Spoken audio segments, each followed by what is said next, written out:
Welcome back to the Somatic Reset. Today, I'd like to ask you a difficult question, a question that might make some people uncomfortable, a question that I've had to ask myself many times throughout my own life. Are you blaming everyone else? Your partner, your ex, your boss, parents, coworkers, the government, or society? Maybe even yourself. Before you answer too quickly, stay with me because this conversation may not be about blame at all. It may be about protection. And if we're meeting for the first time, my name is Al. I am a psychotherapist, coach, and the host of the Somatic Reset. This is a space where we explore emotional healing, nervous system regulation, and the patterns that quietly shape our lives. Let's dive in. Over the years, I've worked with many people in therapy and coaching. Good people, intelligent, kind people, people who genuinely wanted their lives to improve. Yet many of them feel stuck, not because they lacked insight, not because they lacked motivation or weren't trying. They felt stuck because they were trapped inside a story that explained everything, a story that often made perfect sense, that contained a lot of truth, but a story that quietly kept them powerless. Now, let me be very clear. Some people listening today have experienced very real pain, real betrayal, trauma, neglect, abuse. These are situations where people truly were victims, acknowledging that reality matters. This conversation is not about blaming people for what happened to them. The question isn't whether something happened. The question is what happens next. Because being a victim of an experience and building an identity around victimhood are not the same thing. One describes something that happened. The other can become a way of relating to life. And that's where things get interesting. Most people think blame is a thought. I don't. I think blame is often protection. Take a moment and sit with that. What if blame is protecting something?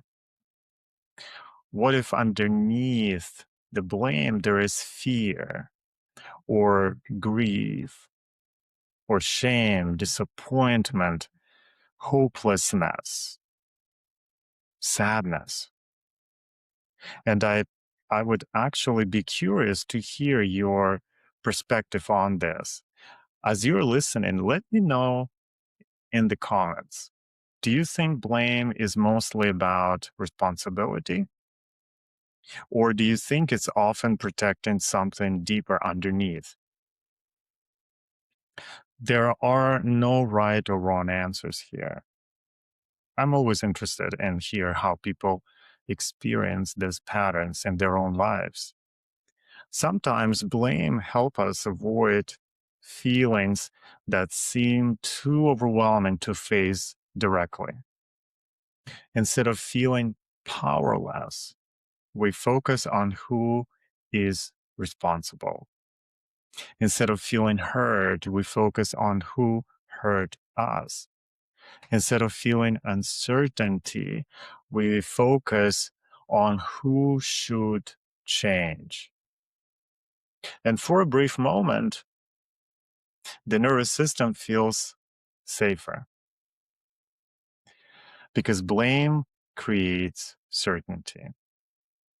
And certainty often feels safer than vulnerability. This is one reason some people stay stuck in the same patterns for years. Not because they want to suffer or they enjoy being miserable, but because the protective strategy is working exactly as it was designed to work. It is protecting something deeper. One of the most important lessons I've learned from somatic work is that symptoms are often intelligent. Anxiety has a purpose, and anger has a purpose, as well as perfectionism also has a purpose. And it also applies to people pleasing, blaming. Everything has a purpose. The question is never, how do I get rid of this? The question is, what is it trying to do for me? That question changes everything. Because now we're no longer fighting ourselves. We are becoming curious, and curiosity often creates more change than criticism ever will. Let's go a little deeper here. There is something therapists, coaches, and researchers have observed for a very long time. Sometimes the strategies that once protected us become the very thing that keep us stuck. A child who had no power may learn helplessness. A child who was constantly criticized may learn self-protection. And a child who wasn't heard may learn to expect disappointment. Those strategies make sense. They help that child survive. But years later, the nervous system may still be operating from the same blueprint. The circumstances changed, but the strategy stayed. The danger passed, the protection system remained. And this is where many people unknowingly begin giving away their influence, not their worth or value, their influence. Because if every problem is outside of me, then every solution is outside of me too. If my life can only improve when everyone else changes, I have very little power here. And that's a painful place to leave. Now there is the paradox. Taking responsibility is not the same thing as taking blame. Many people confuse these two ideas. Taking blame says everything is my fault. Taking responsibility says this is where my influence begins. Those are very different conversations. Responsibility is not punishment. Responsibility is an access to choice. And choice is where healing often begins. Not because life suddenly becomes easy, not because difficult things disappear, but because influence returns. One of the questions I often ask my clients is, what part of this situation is actually within your control? Not because the other person is innocent, not because the situation is fair, but because that's where movement becomes possible.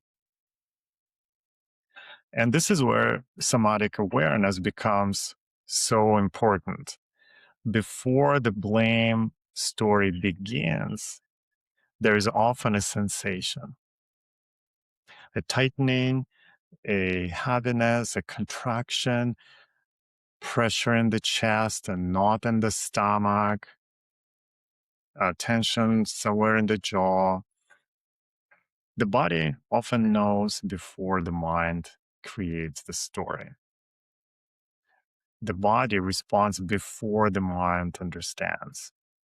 And if we can learn to pause there, even briefly, something interesting happens. We begin meeting the experience underneath the explanation, the hurt underneath the anger, the fear underneath the certainty, the grief underneath the resentment, or the hopelessness under the blame. And often that is where healing starts, not by forcing ourselves to think positively, not by pretending everything is okay, not by blaming ourselves, but by becoming willing to understand what our protective strategies have been trying to do for us. Most people are not broken. We are protected. And sometimes the hardest part isn't changing. Sometimes the hardest part is recognizing that a strategy which once protected us may no longer be serving us. And that is not a failure. That is awareness.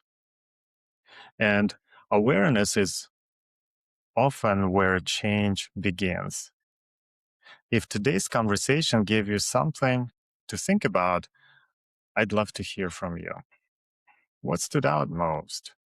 What challenged you? Or what part resonated with you or your own experience? Feel free to share your thoughts in the comments below. I genuinely enjoy hearing how these ideas land for different people. Thank you for being here. And until next time, take care of yourself and take care of your nervous system.